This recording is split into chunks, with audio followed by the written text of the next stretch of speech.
So if you could be here around 9, that would be great. Okay? Well, listen here. Hello, and welcome to 90 Day Fiancé UK. I'm Mr. O. Today, Ms. H and I will be discussing Season 10, Episode 14 of 90 Day Fiancé. In this episode, Igor and Nikki go horseback riding, Ashley and Manuel go to Niagara Falls, Sam comes clean about messing up his paperwork, Sophie and Rob just bitch about each other separately, Clayton and Anali head for their wedding in Indiana, and Jasmin and Gino fight. Again. If you watch Love After Lockup, you should listen to our other podcast, Love After Lockup UK, where we're covering the current season of Life After Lockup. All right, thanks for listening, stay safe, and enjoy. Hello, Mr. O. Hello, Miss H. How are you today? I'm not doing too bad. We finished up our first semester, so hopefully I won't hear too much about grades tomorrow after I put the grades in. That's always the disappointing thing. It's like, I saw you gave me a B. What could I do to get that up? And I'm like, not wait until the quarter is over? After. Yeah. Oh my the gosh. Day after grades are due? Yeah. Yeah. Thankfully for us, they I don't even think it was intentional, but our grading system was down for like a couple weeks. And so none of those students had access to it right when the grades were supposed to come out. And I got a couple emails, but that was it. I have been hearing about that as a theory of get rid of the 24/7 grade book and just have the grade books update every week or two and not have it be live would actually make kids a lot less stressed. Everything. I was going to say, I thought it was intentional at first. And so I never even thought anything was wrong until the students came back to school after winter break and they were saying they still couldn't access it. And I was like, okay, that's weird. That doesn't seem intentional. But I would be okay with that. Stop worrying about everything every second and scanning it. It'll be updated regularly, but you don't need to be stressing about, did you put this in yet? Did you put this in? Did you put this in? What are you putting this in? Let's put this in. Yeah. Well, speaking of stress, let's move on to a couple that has some stress pertaining to some news, and that's Citra and Sam. So they're riding with Citra's family, and Citra's dad, Herman, says he just wants to ride a horse out of some random, I guess that's what they associate with America. It's America, man. He's cowboys and horses, I guess. Sam thinks that sounds like a good idea. So they all go to Sam's dad's house, and Sam points out that he's been sleeping in another room. He wants to make it very clear to Herman, we have not been sleeping in the same room. Herman makes an effort. Sam's dad makes an effort to greet them in Indonesian. They sit down to a dinner of fried chicken and potatoes. Citra's family puts a very small portion on the plate, and they seem somewhat hesitant to be eating this food. Citra says that American food doesn't have that much flavor, and Herman notes that Indonesia is very far and all the food is different. He says that they have more flavor and more vegetables, and it's spicier. Sam's dad says he's happier about them getting married now that he's gotten to know everyone and thinks that Sam is finally becoming mature and making adult decisions. Citra translates this for her family and Citra's dad smiles. The conversation turns to legalizing marijuana for some reason, which Herman doesn't think is a good idea because if you recall, Herman is a cop. They discuss how serious it is in Indonesia to be caught with marijuana, which Herman says could lead to 5 years in prison. This makes Sam very nervous to tell everyone about his drug diversion program. They're all hanging out on the porch, and the sisters then go inside. Citra wants Sam to use this opportunity to talk to Herman about his diversion. Citra is worried that Herman will not give his blessing when he finds out. Citra tells Sam to tell her dad about the diversion, and she says that she will translate. Sam tells Herman that he was caught with medicine, as he says. He's very careful not to say drugs, right? Yes, right. Mm-hmm. Medicine without a current prescription. Herman is like, seriously? You know what I do, right? And Sam is worried because Herman has a good poker face. Sam then talks about the diversion program, but he admits that he didn't apply in time. If he loses his court case, he will have to go to prison for 6 months to a year. Herman wants to know what will Citra do. And he is upset and is not afraid to call off the wedding. If Sam goes to prison, he will bring Citra back to Indonesia. Mm-hmm. Herman says that if he ever does illegal drugs, he will never let Citra marry Sam. Sam feels worse than letting down his own parents. He doesn't want to disappoint Herman, and he's nervous. Okay, do you think Herman understands exactly what Sam had and was in possession of? Because I feel like not at all. Medicine and like then Herman saying, if he's doing drugs, like I'm taking Citra back. Yeah, I was very unclear about what Herman actually, how much of a truth Herman actually knows about Sam's situation, right? Yeah. Because the way he was, because he didn't say, if you ever do illegal drugs again, I'm taking Citra back. He said, if you ever do illegal drugs. It's like, well, buddy, that bridge has been crossed, right? Right. Right. That ship has sailed. And even just by looking at him, or what does he think Sam has done in the, like, been to prison for in the past? He must know that, right? You would imagine so. But I also think it doesn't help that we saw kind of what the translation was, right? Yeah. And we saw him trying to, I don't know, he was going with the medicine and he was trying to be like, it's medicine that helps me stay clean and sober so I won't take painkillers, right? That's the way he was trying to explain it. And then they go to Citra and because Herman asked, well, what kind of, what did you have? Well, what did you need medicine for? Because she translated medicine first. And he was like, well, what did you need medicine for? And, he kind of tried to explain to keep him clean, to keep him sober. And she's like, it was painkillers. And I was like, no, that's what he was trying not to take is the painkillers. And so that's what it seemed to be like. Well, I'm a cop. Like, yeah, you were taking painkillers you didn't have a prescription for. Like that's illegal drugs. Like that crosses his line. It was like, I feel like he felt earlier that like his dad was throwing him under the bus by like even talking about the problems he'd been in the past. But I really think that Citra really threw him under the bus, really botched it. I don't think she did it on purpose, but she really botched it by saying it was painkillers. I just don't know because, and I wonder if it's one of those things where you just say something, and how many times have we seen, situations where parents are like, we would not approve if blah, blah, blah, blah, blah. And then at the end of the day, they're approving and blessing whatever union. And you're just kind of like, okay, that was just all talk. Right. And I wonder a little bit if Herman is kind of the same way, because I feel like they're just so far down this path. And I mean, I feel like this is why people kind of stick together and just get married in the first place. They're so far down this path that it's just like to undo or to go back is just like, and then it's just easier to get married to them and decide later if you want to like stick with it or not. Right. I mean, and at the end of the day, we talk about that 90 days isn't enough time. Well, the only way to get more time is to get married. Right? That's the only time they get more time together. Like they won't have more time together or another opportunity later down the road if the 90 days runs out and you go back, right? You have to apply for the visa all over again. They'll be on the other side of the world, and that just makes it harder. So like I feel like the ones that actually do need more time, they get married anyway because it's easier to get divorced when you decide no than it is to get married if you let the time expire. Right. And we've said there has never been a couple on this show that has not gotten married. Now, that's not to say that all the couples are still together, because certainly I feel like at this point, the couples are not. This is not a good retention rate, right? No, it isn't. But I do feel like this particular episode was trying to show, and we'll talk about them, talk a lot later, show these people turning the corner. Oh, I can see how they're getting married now. Like, whether it's believable or not is different.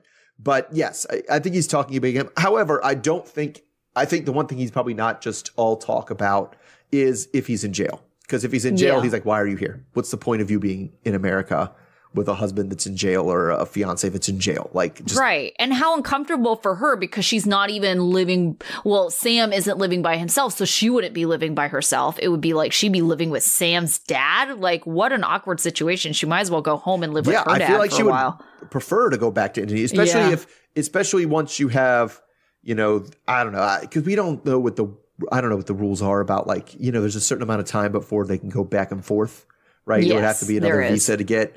Because you would technically be in violation of this one, but they could just reapply again. I mean, look at Igor and Nikki. It's like this is their second time on the K1. Yeah, for sure. Yeah. So I don't know. I think at the end of the day, you're right. It's like one of those artificial road bumps. What really matters is what happens for his court, right? On his court date. All right, so let's talk about, I feel like, we already mentioned them. I feel like we mentioned everybody else, so let's start with Gino and Jasmin. Oh, gosh. So Gino and Jasmin are back in Michigan, and it seems that she's at least getting her way in something because we see them unpacking their groceries and there's like lots of fresh vegetables around. So not just boxed pizzas and Hungry Man's anymore. So they remind us that Jasmin came clean about Dane paying for her BBL, and this time she admits that it's her fault that things aren't going real well right now. Gino thinks that Dane is going to expect something in return for his money, but Jasmin's like, no, he's an altruist. This was just charity. He gives to charity. Look at what he did for you, Gino. But anyway, so Gino's issue is that she's even talking to Dane at all because they're about to get married and, he can't talk to any of his exes. Why should she be allowed to talk to hers? And on and on and on. So she agrees that that's true for him since, he sent nudes to his ex, so yeah, you definitely can't talk. But Dane is just a friend, totally different. Again, a friend that pays for your butt. So they showed us a flashback of all the, sexting, sharing of the photos and everything. And we come back from the flashback. Gino kind of asks, I was very confused about what the plot point was because nothing was said about this. He just kind of says, well, did you do anything to provoke it? Which I guess is questioning whether Jasmin did anything to provoke his ex sharing her nudes with Jasmin's employer and getting her fired. So Jasmin, while holding a knife, and they're very, very focused on this knife in her hands because she's like cutting salad. So she has like a carving knife or just a kitchen knife in her hand. And like, she's just like squeezing, her knuckles are turning white as she's doing this, just becomes, Jasmin style, incredibly angry. So there's a lot of screaming, a lot of, again, focusing on the knife. And then he asks her to stop yelling and consider if, just maybe you said something that provoked that first that might have been part of this fight. So Jasmin's response is that she wishes, and she just automatically goes to, well, I wish I would have had sex with Dane. That would have been great because he was good at sex and you are not. Like that is another one of her classic go-tos is my ex is good at sex and you suck at it. So now Jasmin is crying and folding clothes up in the bedroom and having successfully taken the argument, which started out as her being the one in the wrong. And now she's mad at Gino because he said something dumb. So Gino, though, is at least starting to learn something. Like he's like, this is just another situation where I just need to give her time to cool off. So he stays away for a full 30 minutes. He sets a timer. 30 minutes goes off. He goes upstairs before meeting her in the bedroom. So he comes in and apologizes for upsetting her. And then she apologizes for accepting the money from Dane, even though she knew it was wrong. So he says that her talking to an ex hurts him, no matter what she feels about it. So he would really like it if she did not have a relationship with him. So it makes everything simple. Like nobody talks to any exes, level playing field, all that. So she understands and she agrees. So then she sends Dane a voice message explaining the situation. And it's like a weird voice message. The voice message is fine or whatever. It's kind of long, longer than I thought you could send a voice message. I thought there was a time limit on them. Right. But Gino, she's just kind of like looking at Gino while she says the whole thing. She's like, well, because of Gino and the exes. And it's very, very long, but it's there. So then they play the happy music, like we've made up and everything's going to be fine.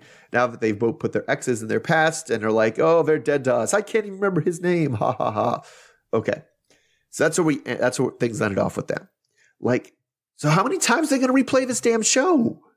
It's the same every time. It is. And I think the ones where you see the entire cycle in an episode just makes it more infuriating, right? Yes, right, for sure. So you're like, oh, you see them get really, really mad at each other, say like the most like hateful things that you would never want your partner to say to you. I wish I did have sex with that other man that you thought I had sex with. Like just saying the most heinous, terrible things. And then somehow miraculously recovering from it and being in a place of love. Like that is the most infuriating thing that I ever see with their storyline. I don't want to see all those things in one episode. No, I don't want to see all those things ever. I'm not sure that I agree with you. I would like, if it's going to happen, let's just get this over with. We all know what's going to happen. We all know when she starts screaming and hollering that they're going to make up. It's going to be dumb. Like, so let's not stretch that over 3 episodes because we all know what's coming anyway.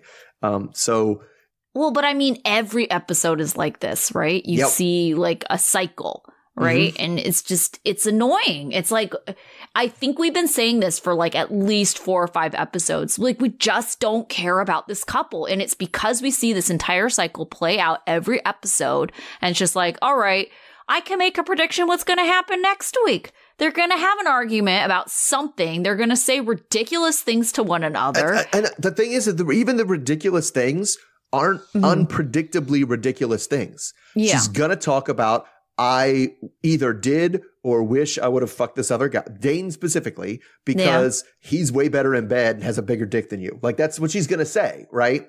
And like, that's and he's just going to go like, well, are you sure? I mean, maybe it's your fault. Maybe it was you. And that's it. And then it's going to be just complete, like, I love you, like, out of it's pocket fine. Screaming, and then and then just like, oh, I don't know what it is, I just love him so much, and then they're gonna, that's it, they cry, they kiss, they make up, and they'll start the whole thing again next time.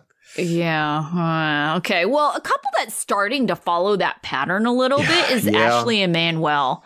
So Ashley and Manuel are taking a trip to Niagara Falls, which makes Manuel very happy because he's always wanted to go there. While at the falls, Ashley and Manuel discuss their different views of money. Again, for like the upteenth time. And Manuel insists that although he acknowledges that he needs to adapt to American culture, he doesn't want to adapt to Ashley's way of spending money recklessly. Ashley doesn't think she spends all that much, but Manuel is thinking that she spends a lot. Ashley says that the only reason why she's spending so much right now is because they have a lot to do to get ready for this wedding. Manuel pulls the usual walking away from Ashley, like pissed off, doesn't want to talk to her, and then Ashley walks after him. Ashley wonders why he's throwing a bitch fit, and she thinks that they should take a moment and they shouldn't be fighting. Manuel thinks that they should talk about money if they're shouldn't talk about money if they're trying to keep the peace. Ashley is hoping that all the fighting is all in the front end of their relationship, and somehow magically, after they get married, there will somehow be smooth sailing for the rest of their lives, even though they literally have never resolved anything. So Ashley talks to Manuel and says that she will always fight for their relationship, and she wants reassurance that he will do the same. Manuel says that he will always be there in the good times and the bad. Manuel says that neither of them are right all the time, and they both just have to accept that. Manuel says that they are very different people, but communication is key, says the man who keeps on walking away. On a happy note, they grab their ponchos and get on a boat. Manuel is in awe over the scene.